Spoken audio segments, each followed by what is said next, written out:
Hello students, हम लोगों ने रसायन में अब तक के टॉपिक में जो भी पढ़ा था वो यही चीज़ देखा गया था कि कैसे आखिर जो तत्वों का क्लासिफिकेशन हुआ था वो तत्वों का क्लासिफिकेशन। तो आज का जो हमारा मेन टॉपिक है वो आधुनिक परिकल्पना है। आधुनिक परिकल्पना के अकॉर्डिंग हम लोग तत्वों को कैसे डिवाइड करेंगे। प्रारंभिक परिकल्पना में देखिए कुछ उदाहरण आपके सामने हैं, थोड़ा हम पीछे की तरफ चलते हैं। ये यहाँ पे दिखाई दे रहा है कि जो डोबेरान का त्रिक सिद्धांत लिया गया था उसके अकॉर्डिंग हम लोग देख रहे हैं। थोड़ा सा रिवाइज कर लें पीछे की तरफ। ये जो था वो न्यूलैंड का अष्टक नियम था, सारेगामा पधनिसा के अकॉर्डिंग जो है तत्वों को डिवाइड किया गया था। आई होप इसको देख लिए होंगे और फिर एक बार आप दोहरा लेंगे।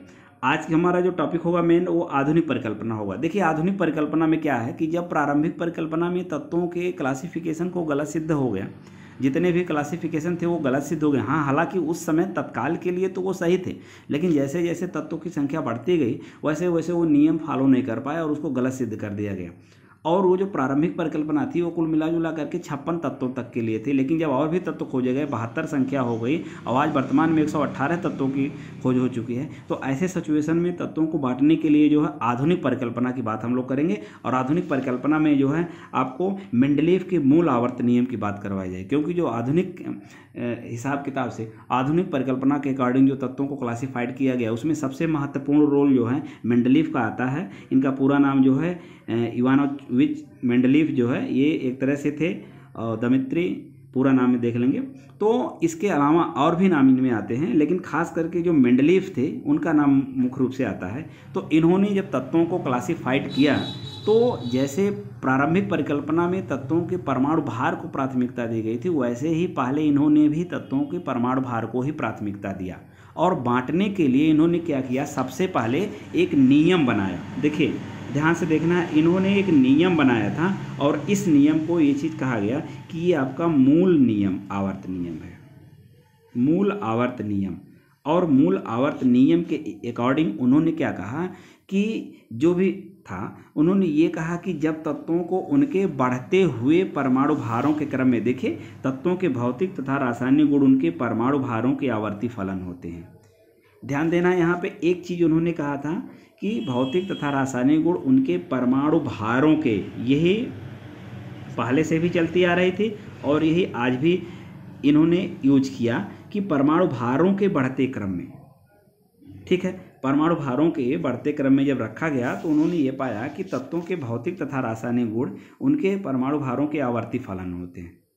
मतलब इसमें क्या हुआ कि जैसे तत्वों को जब हम रखेंगे बढ़ते हुए परमाणु भार के क्रम में एक के बाद एक के बाद एक इस तरह से, तो उनके जो परमाणु भार होंगे वो आवर्ती फलन होंगे। आवर्ती फलन होंगे मतलब अल्टरनेट इस तरह से, जैसे मान लीजिए कोई एक तत्व रखा गया, दूसरा तीसरा इस तरह से चौथा पांचवा, तो ये जो हमने मान लीजिए तत्वों को रखा ए बी सी डी इस तरह से, तो एक जो इसका गुण होगा वो गुण अब आवर्ती फलन हो जाएगा। मतलब एक को छोड़ के अब इसके गुण को शो करेगा, यानी इसके गुणों में समानता होगी, फिर इसको छोड़ के इसके गुणों में समानता होगी, अल्टरनेट एक को छोड़ करके एक एकांतर रूप में होगा। इस तरह से ये होता है अकॉर्डिंग किसके, मेंडलीव के, वो भी मूल आवर्त नियम में।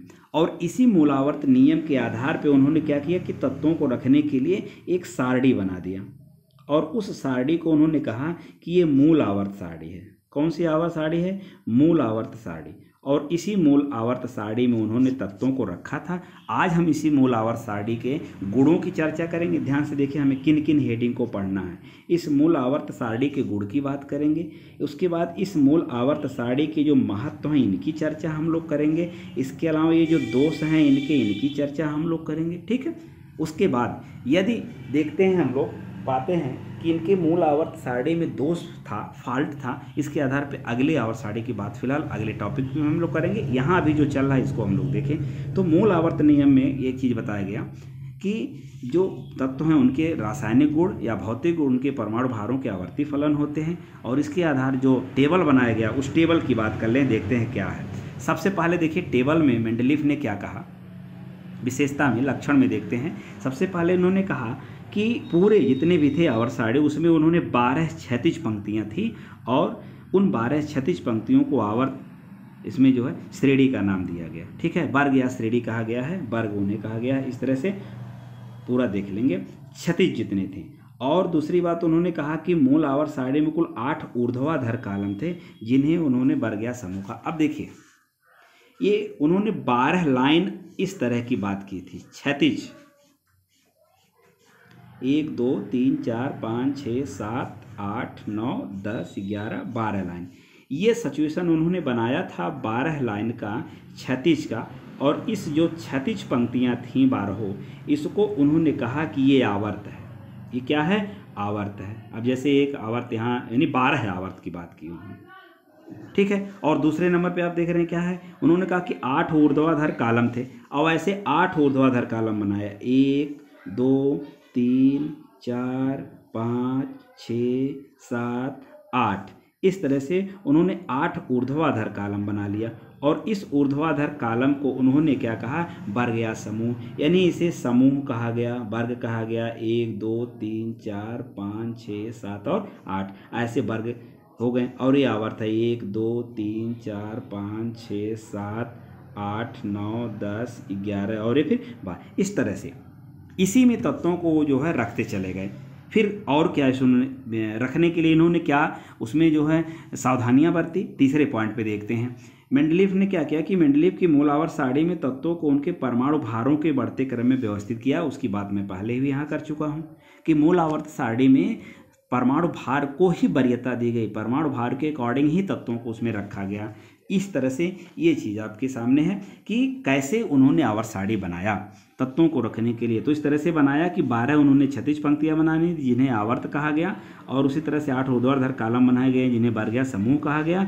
और फिर दूसरी बात ये चीज़ थी कि तत्वों को रखा तो गया, लेकिन कैसे? परमाणु भारों के बढ़ते हुए क्रम में, ठीक है। अब हम इसके महत्व की चर्चा करते हैं, क्या सिग्निफिकेंस है मेंडलीव के इस आवर्त सारणी का, मूल आवर्त सारणी का। पहली बात तो ये चीज़ है कि इस आवर्त सारणी से तत्वों के अध्ययन में हमें सुविधा हुई। जाहिर सी बात है, क्लासिफिकेशन जब हुआ तभी हमने कहा था कि क्लासिफिकेशन हम क्यों करते हैं, वर्गीकरण क्यों करते हैं, इसका महत्व क्या है अध्ययन में सुविधा के लिए। तो मेंडलीव के आवर्त सारणी से भी यही बात सामने उठ करके आई कि हम लोग क्या करते हैं, इसके हम अध्ययन में सुविधा ले लेते हैं, ठीक है।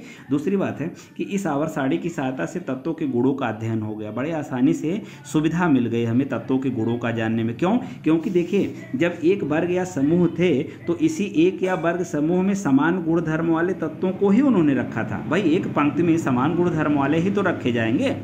अब इस तरह से जैसे कोई भी हो समान अगर आप रखते हैं तो आप देखते हैं एक लाइन से रखते हैं, समान गुणधर्म वाले को रखते हैं। मान लीजिए एक ईंट आप रख रहे हैं तो ईंट जब रखेंगे तो एक लाइन में समान गुण वाले, मतलब एक जो साइज से होते हैं उन्हीं को रखते हैं। ऐसा नहीं कि एक ईंट इस तरह से रख देंगे और एक ईंट खड़ा करके रख देंगे, ऐसा नहीं करेंगे कि ईंट खड़ा हो जाएगा एक ईंट जो है इस तरह से हो जाएगा, समान गुण। तो ये उनके गुणों में अध्ययन में सुविधा मिल गई। और दूसरी चीज़ है क्या कि इसकी सहायता से तत्वों के सही परमाणु भार भी हमें पता चल गए, क्योंकि परमाणु भारों के बढ़ते हुए क्रम में व्यवस्थित किया गया था। तो ये जानकारी हमें मिल जाती है। और इसके अलावा क्योंकि जब उन्होंने रखा था तो जो तत्व नहीं खोजे गए उसके लिए उन्होंने स्थान छोड़ दिया था। तो इस तरह से एक अपॉर्चुनिटी ये भी बन गई किसी तरह से कि हम जो है नए तत्वों की खोज की तरफ, अनुसंधान की तरफ भी आगे बढ़ गए। यानी हमें नए नए तत्वों की खोज और अनुसंधान में सुविधा मिल गई, तत्वों के अध्ययन में हमें सुविधा मिल गई, और इस तरह से जो है तत्वों के गुणों के अध्ययन में हमें सुविधा मिल गई, तत्वों के गुण हमें पता चल गए। तो इस तरह से उस आवर्त सारणी से हमें ये फायदा हुआ, ये महत्व उसका मिल गया। और गुण क्या थे कि 12 इसमें जो है ऐसी लाइन थे, 36 थी, और 8 जो थे इसमें ऊर्ध्वाधर थे, और इसमें तत्वों को बढ़ते हुए परमाणु भारों के क्रम में व्यवस्थित किया गया था। इस तरह से वो इनका क्लासिफिकेशन था। लेकिन इनमें कुछ कमियां भी हैं जिसकी चर्चा हम लोग आगे भी देखेंगे, और जिसके आधार पर जो है इनको हटा करके फिर दूसरे आवर्त सारणी की चर्चा हम लोग कर लेंगे। तो आज के लिए इतना चीज़ था कि कैसे मूल आवर्त नियम है। देखिए, मूल आवर्त नियम आपको याद करना है। मूल आवर्त नियम यही है कि तत्वों के भौतिक तथा रासायनिक गुण उनके परमाणु भारों के आवर्ती फलन होते हैं। ध्यान दीजिएगा, परमाणु भार स्पेशली शब्द लिखा हुआ है, परमाणु भार के आवर्ती फलन होते हैं। फिर दूसरी बात, इसी आधार पर आवर्त नियम बना, आवर्त नियम के लक्षण या विशेषता पता चल गया, फिर सिग्निफिकेंस महत्व पता चल गया, और इसके आधार पर फिर कुछ जो कमियां होंगी, कमियों की चर्चा हम लोग नेक्स्ट डे करेंगे। तब तक के लिए थैंक यू, धन्यवाद।